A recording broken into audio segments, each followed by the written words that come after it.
illustrate how different ways of trying to find the neural correlate of consciousness, so the neural underpinnings of having conscious sensations, are influenced by this measurement problem, and also how, as a consequence of that, different theories of consciousness are also influenced by what is and what is not considered evidence for the presence of a, well, say, visual percept or any conscious sensation for that matter.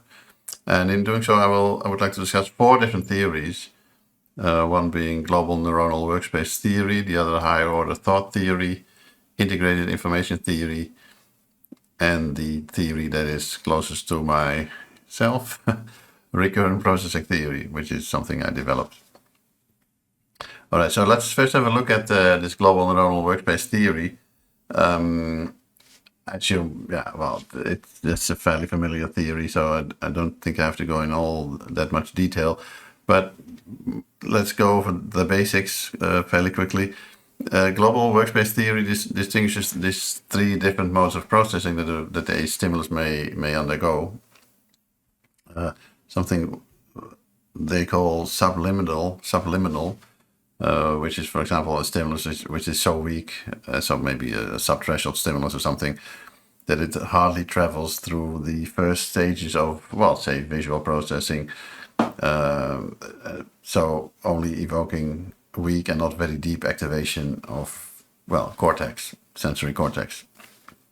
And there is a second stage, which I consider the pre-conscious stage, which is that there is a higher strength and deeper activation, maybe even also activation which you can call recurrent activation, in the sense that there are interactions between different parts of brains, let's say in the visual brain. But nevertheless, because they are not attended, because of the absence of attention, it does not reach what they call the global workspace. And this is the global workspace. It's sort of a central hub where all sorts of sensory information can enter. And also information from this central global workspace can then be distributed amongst other parts of the brain, say motor output parts or what have you, parts which are enabling you to report about stimuli. But entering this stage critically depends on attention. And without this attention, you only reach preconscious stages or subliminal ones. And things only become conscious when things are attended, and hence can be broadcast to other modules of the brain. And another term that's often used here is that this enables access to this information. Somewhat confusingly, they also sometimes say this allows access to consciousness, which is a bit of a, I don't know, circular way of going about it, because it's, either the access is the consciousness or access, well, anyhow. So that's the central idea of this global workspace theory. Also, the main idea is that this global workspace sits in prefrontal cortex. Better illustrated here. So here they have some experiments with masked versus unmasked words.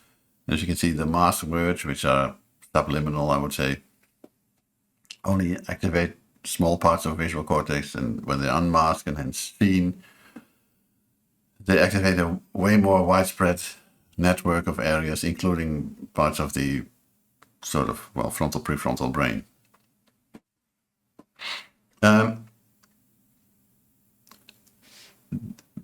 prefrontal cortex is that important in this theory, because there you have these layer 3 neurons, which have very large cell bodies and long axons, which would indeed enable a distribution of information over widely different parts of the brain. Also, prefrontal cortex, as we know, is highly interconnected with all sorts of other parts of the brain, mainly higher level visual areas, higher level auditory areas, of course, motor areas, premotor areas, the parietal cortex regions, so that these prefrontal neurons are in the ideal position to do this global integration, global broadcasting.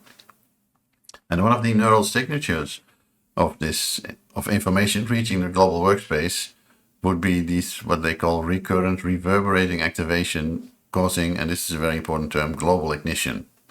And so once you have global ignition, so this very widespread activation of all sorts of recurrent activation of all sorts of regions, including prefrontal cortex, you will have conscious access.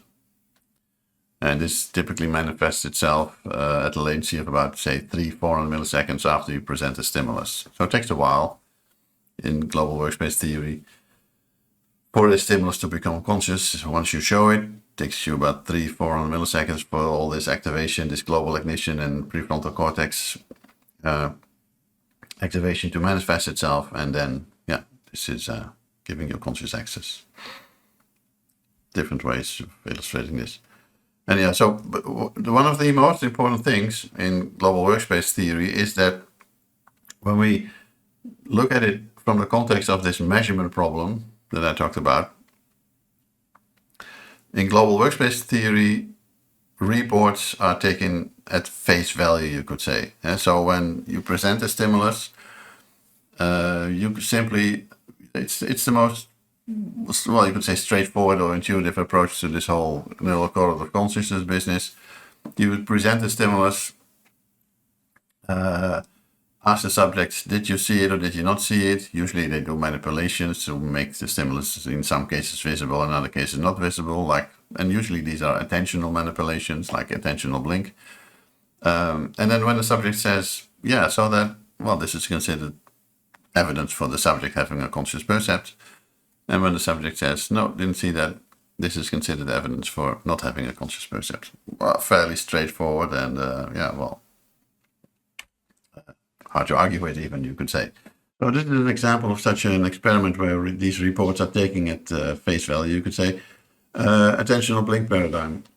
Attentional blink works as follows. You have typically two targets. So in this case, the first target that people have to detect are these O's and X's, and then the question is, are these XOOX or OXXO? And it's not impossible to see this. I mean, it's not heavily backward masked or something, but it's just, there are also other stimuli in between. And then typically the second target is something else. By the way, it could also be the same, but it's something else. In this case, they have to report this number and also report on its visibility.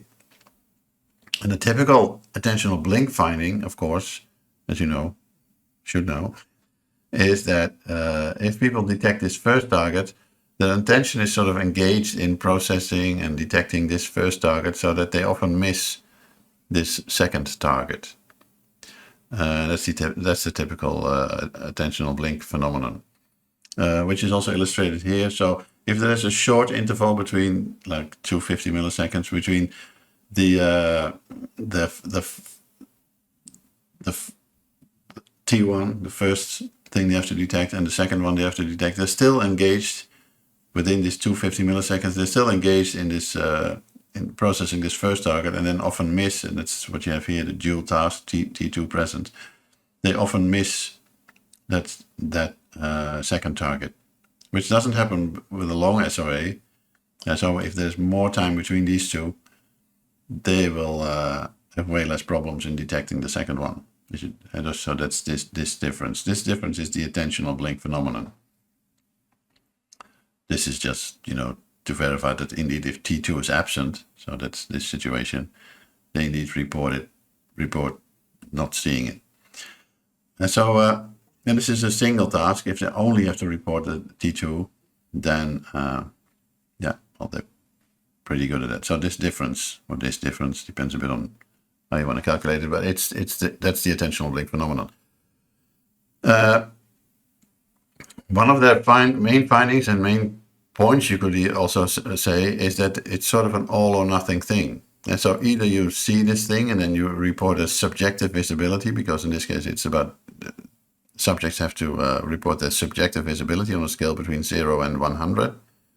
They report subjective visibility of either 0 or something in the range of, let's say, 60 to 90 or something. So it's either fairly well visible or not at all. And this all or nothing characteristic that you will find in these experiments is also something they associate with this global ignition either happening or not. So you see something, then you get the global ignition and widespread activation in prefrontal cortex and all sorts of other regions associated with it, like parietal cortex, visual cortex. And then, well, yeah, then you just clearly see it. Or that doesn't happen. There's no global ignition. It stays below the threshold for global ignition. And then, well, you don't see it. And then these are the neural findings that go along with those. So if you just look at the difference between the seen trials and unseen trials, or reported and unreported trials, of the T2 stimulus, of course, you will see that there is a big difference primarily located in these frontal regions of the brain. This is MEG activity, maybe EEG activity. That's usually sort of the same. In that time frame of something between 200 and 600 milliseconds, peaking around like 400 milliseconds or so. This is another version of that same experiment. Again, you know, the all or nothing behavior. And then if they classify all the trials where subjects say, well, I did not see this at all, and compare this to the 3s and 4s, as you can see here, the 2, 3s and 4s, you get these kinds of activation patterns over the subject's head. This is EEG. Showing you a few things, which is, of course, you have these different responses coming from such a stimulus, which you can categorize as being P1, N1, N2, N3, and etc. Not meaning nothing else than at this 96 milliseconds you have a positive going EEG signal, and here you have a negative going EEG signal, another negative going EEG signal, etc. And what you observe is that this P1 has no relation whatsoever to this seen unseen business. It's sort of all over the place. Same for the N1. Now the N2, which is happening somewhat earlier, does have a relation, but it's more like a gradual, relation. If it's 4, it's higher. If it's 3, it's a bit lower. 2 a bit lower. 1 a bit lower. It's only starting from this N3 and this P3A, as it's called, and a late P3B, that you get this all or nothing behavior, which is expressed here behaviorally, is also seen in the neural signals, in the sense that once people see it, and regardless of whether they give it a 60% or 80% or something, once they see it, well, you get this activation, and if they don't, so the 1s and 2s, you just don't get this activation. And this is what they consider the true neural correlates of this seen versus unseen dichotomy. And so because they see this conscious sensation as a dichotomous event, so either you see it or you don't, they argue that only these late-going potentials, the N3, the P3A, P3B, so these longer latency activations correlate with what subjects report seeing. And we also know that these kind of potentials, so the N3, as you can see, and also the P3A, P3B, these are coming from more frontal regions of the brain. All right, so that's global workspace theory, global neuronal workspace theory, I should say, which, as said, for one thing, takes consciousness as a very dichotomous event. So either you see stuff or you don't. And if you see stuff, well, your subjective impression of that is that you saw it, and that's what you report.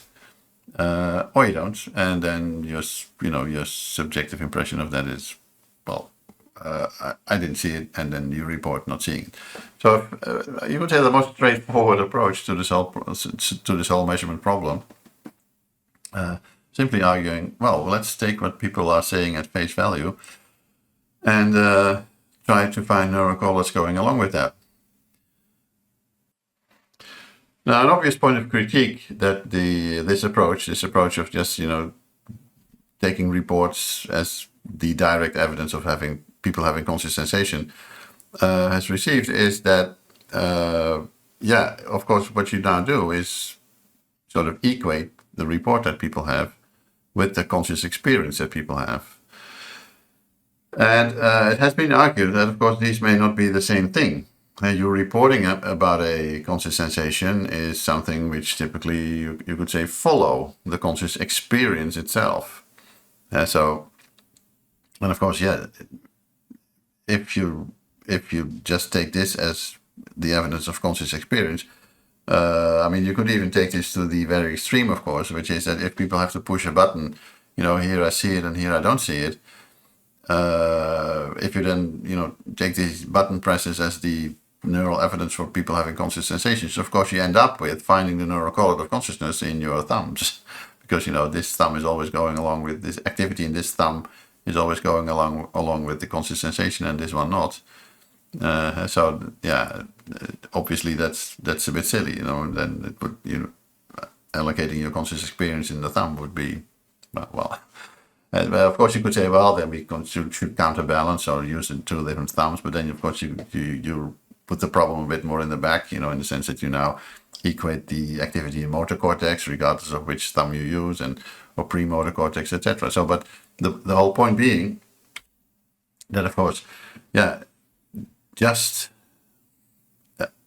equating a conscious report to a conscious sensation is actually not what we should be looking for. We should be looking for the correlate of the conscious experience itself, regardless of the report. Now, this may seem sort of like a philosophical, theoretical critique on global workspace theory, but of course there have been experiments showing that indeed, if you abolish the report in so-called no-report paradigms, you indeed see that this P3B activity is abolished along with it.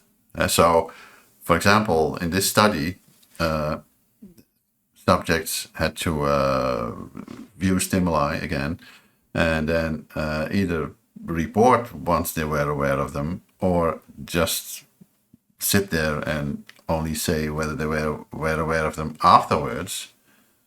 And what they then found was that if they report about it, you get this P3 activation. But if they don't report about them and only have to say whether they were aware of them afterwards, you don't get this P3 activation. This difference between seen and not seen, because so this is so of course this is then arguing that the P3B activation is not so much about the consciousness itself, but it's about the the report, people reporting, pushing buttons, or maybe even the cognitive fact in itself that they have to report something, which is of course also, you're merely thinking, oh, now I have to report seeing it. That of course also evokes activity in your brain, and the idea is that this is then, what's causing this P3B activation, this frontal activation, not so much the seeing itself, but the report. And this is another stimulus, I think, of another experiment. I think a very clever experiment, because here they abolish a report that people had to give for particular stimuli, but used another measure to still verify whether people were seeing something. So what's happening here is that typically in binocular rivalry, so this, which is happening when you see one stimulus in the left eye and a different stimulus in the right eye, what you will get are these rivalry switches that you know of. So what happens then is that you spontaneously sometimes see what's going on in the left eye, so sometimes you see something red going this way, and then a few seconds later you see something green going the other way. So these different percepts are happening spontaneously, which is what's called binocular rivalry. But usually the switch, and you're reporting such a switch, so when you have to push a button saying, oh, now I see the red thing and now I see the green thing, that goes along with activity in prefrontal cortex again, this P3B kind of activity in prefrontal cortex. But if you